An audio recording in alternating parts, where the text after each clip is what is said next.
enjoying Dar es Salaam? I am. I love it here. Okay. My first time in Tanzania, and I think it's fantastic. I have to say, out of all the countries I'm doing for my African tour, Dar es Salaam is beautiful. Really? You know, we've been to so far. We've been to Dakar, we've been to Lagos, we've been to Accra, we've been to Nairobi, and Dar es Salaam is amazing. How the weather? The weather is. It's hot. It's very hot. Yeah. Compared to New York.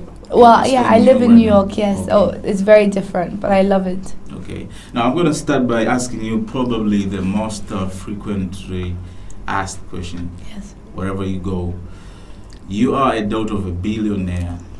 Why become a DJ? Such an interesting question. Yeah. I don't think that, you know, being associated with someone or being a relative of someone should influence the kind of person you are. I think that everyone has a personal journey. So mine, it just happens to be DJing because that's what I'm passionate about.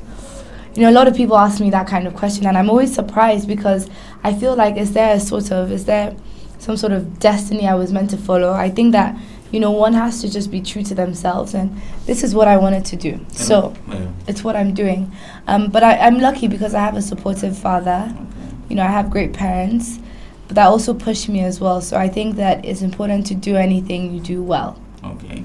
And who taught you to be a DJ? Did you self-teach? Well, it's interesting. I actually have to say YouTube played a big part of it. I've been DJing since I was 16. Okay. And I have so many memories of just sort of, you know, just for watching a lot of DJs. I think that apart from watching videos online, sort of self-practice as well.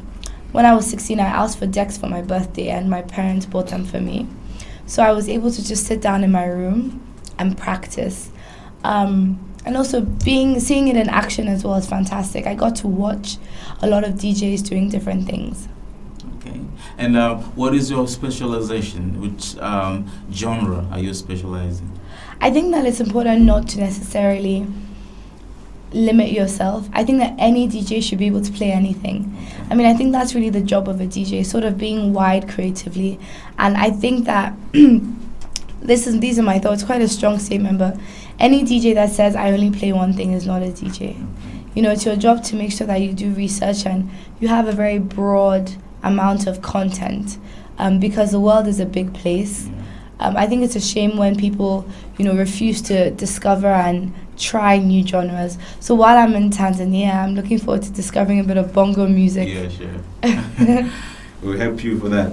I saw you perform at the MTV Mamas in 2014. Yes. I was there. Oh, you were. I saw your things. You were at the really Mama. Yeah, I was there. No, the MTV Music Awards last year was amazing. It was fantastic being the resident DJ on stage. It was such a great experience, and I think that, you know, having a female DJ there was such a great message, you know, showing that us Africans, we support women. Okay. And was that your first international gig? No, it wasn't, because a week before that, I was in Mexico for the Financial Times Summit. So before that, I actually had a big gig, and it's amazing. The story of the Mamas was that I found out a week before, so it's great because I felt like I didn't really prepare to be nervous. Yeah. I didn't have time to be nervous. You know, from the minute I knew I had to get myself to Durban in South Africa. So, you know, I have to say, as much as it wasn't my first international gig, I had DJed around the world before then. It was my first gig where I felt like I was adding value. You know, it was the MTV Africa Awards. I was there, I'm African, and I really felt like, yes, you know, I'm actually it was amazing sort of being there representing Nigeria. You know, it was just such a great feeling, and I really did feel like I felt like it was a special moment for me, and I'll always remember that moment. Did it open more doors for Yeah, you know, yeah, I think that it gave me a certain exposure, that's no doubt. And I think that, you know, not only for me, for different female acts, I think that a lot of people, you know, unfortunately for us, you know, I want to speak for Nigeria, but I think I can speak for the continent. You know, it is difficult for young African women. So I think that to see such at the forefront of such an amazingly massive event, I mean, the Mamas hadn't been held for a long time, so there was a lot of anticipation over it. So I thought it was very, very brave and also very commendable for MTV to, you know, put a female there. And, you know, yeah, it was after that, I mean, it was a fantastic time for me. I'm in the middle of my master's. I live in New York, but at that time, I was actually finishing my first degree in London. So after that, I had to rush back to London and finish exams. Okay. You know, so I got to really enjoy the moment when I came back home to Lagos. Okay. And DJing is male-dominated kind of occupation. How is it hard to be a female DJ?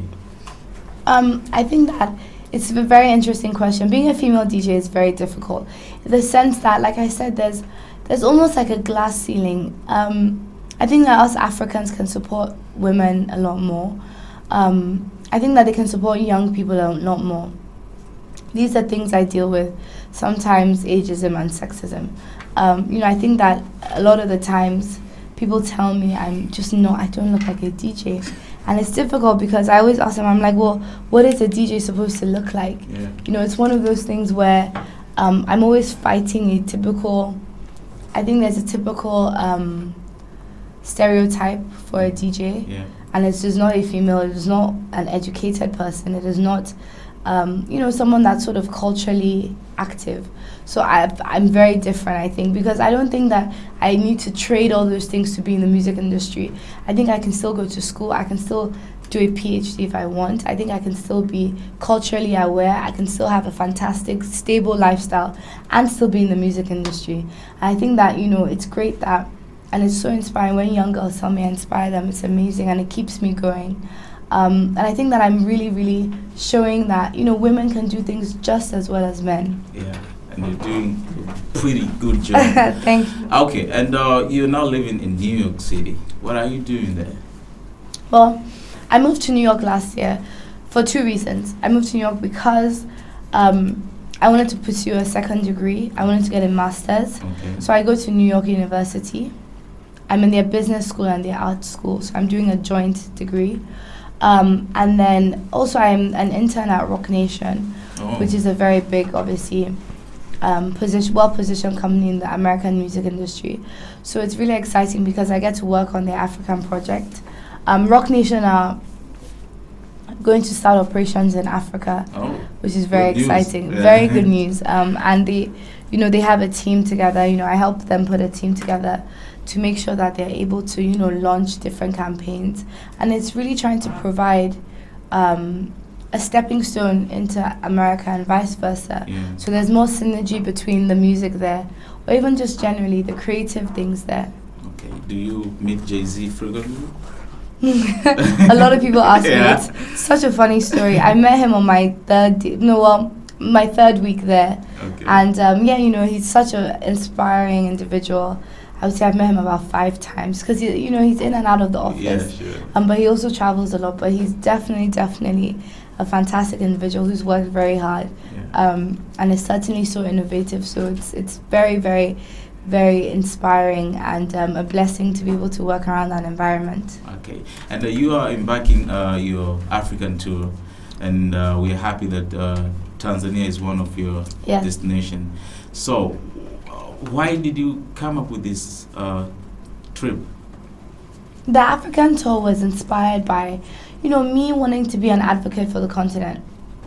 So like you said, I live in New York now. Before that, I lived in London. What I'm starting to notice is that there's just such a spotlight on Africa. Maybe I'm biased because I'm Nigerian, but I feel like, you know, it's very easy to sort of say, okay, I'm active in Nigeria, you know, and sort of take that around the world. But, you know, even though Nigeria is the biggest economy, and even though I think we set the pace for entertainment in the continent, there's so much more to discover. And I have to say, you know, I think us Nigerians, we also need to look outside the country and vice versa. Sure. I want to see a more connected Africa, and I think that, you know, for me, sort of, rather than, you know, sort of going from Nigeria and just trying to, you know, I live in New York, I lived in London, apart from trying to do different things around the world, I also have to look at our continent, you know, what can Cuppy discover about Africa? And so many people, a lot of the different engagements I've had, bookings I've had in New York and London has been really because I'm African. Yeah. So for me, it's almost like a personal journey, and it's to, apart from bringing some Nigeria here, it's to take something and learn from it. I feel like I sort of feel a bit called to represent Africa around the world. Yeah, sure. It's a very unique thing, but I'm so connected to the continent for whatever reason. I just feel very passionate, and especially, young people. I talk a lot about young African women. I feel like that's something I'm certainly very engaged in. And another thing is my tour is not only about just putting on a great music show. There's also a lot of charity aspects. Okay. The tour is in partnership with the Dangote Foundation, which is the biggest philanthropic organization in Africa. And it's fantastic because, we get to spend time in each country with a charity of our choice. And I tend to choose young children or young women because I think that those are tomorrow's leaders. So I get to spend some quality time with them, sort of try and tell them about my story, advise them. It was amazing. We were just in Kibera in Kenya, which is known to be a big sort of slum town. We spent the whole day there. I was asking these kids what they want to be. They were telling me lawyers, doctors, and I think that is fantastic for children to be told they can be whatever they want to be. Okay. So I want to be a living example of that. So how many countries have you visited so far? Tanzania will be our 5th country. Okay. So we've been at it for about a little over 2 weeks since the tour. Okay. And what are you planning to do in Tanzania, Dar es Salaam especially? Well, it's really exciting. We have sort of 2 shows. Okay. On Saturday night, we have a typical club gig, which is at Noah. Okay. Then on Sunday, we will be at Slipway Terrace, and that'll be the Cuppy Takes Africa bongo show. Yeah. I think it'll be fantastic. It's a daytime brunch from 12, and I feel like we'll really be able to get the energy from the town. Okay. You are from Nigeria, and Nigeria is a center of African music industry. Yeah. Yeah, because we look up to them. Yes. So, what advice do you want to give to Tanzanian artists so that they can become bigger like Africa, like Nigerian artists? Yeah, it's such an interesting thing, and I have to say that I was amazed as to how in my tour I've discovered how influential Nigerian music is. Yes. I mean, I think us Nigerians know, but it's amazing. On the radio, in the clubs, you just see, I almost feel like I'm not away from home. It's amazing, and I think that it's great that Nigerian artists have that sort of influence, but I also think it must be used in the right way. Yeah. I think that the reason it's like that is that I think as Nigerians, we're very expressive people, and we're risk takers. And I think that there are aspects of that around the continent, but I think that there could be more risks taken. It's fantastic to see, an artist like a Tanzanian artist like Diamond collaborate with so many different artists. I think that what he's doing is really a great example of how one can expand. You have to look beyond the borders. Yeah. You have to go, you have to be adventurous, you have to try some new sounds. That is my advice, and that's why today I'm in Tanzania, outside of my comfort zone, and I'm traveling around the world. Last words to your fans worldwide. Oh, my Tanzanian colleagues. Yeah. Ready? Yeah. Hey guys, DJ Cuppy here. I just want to say thank you, a big asante. Thank you for having me, Bongo, and I'm looking forward to seeing you all soon. Mwah.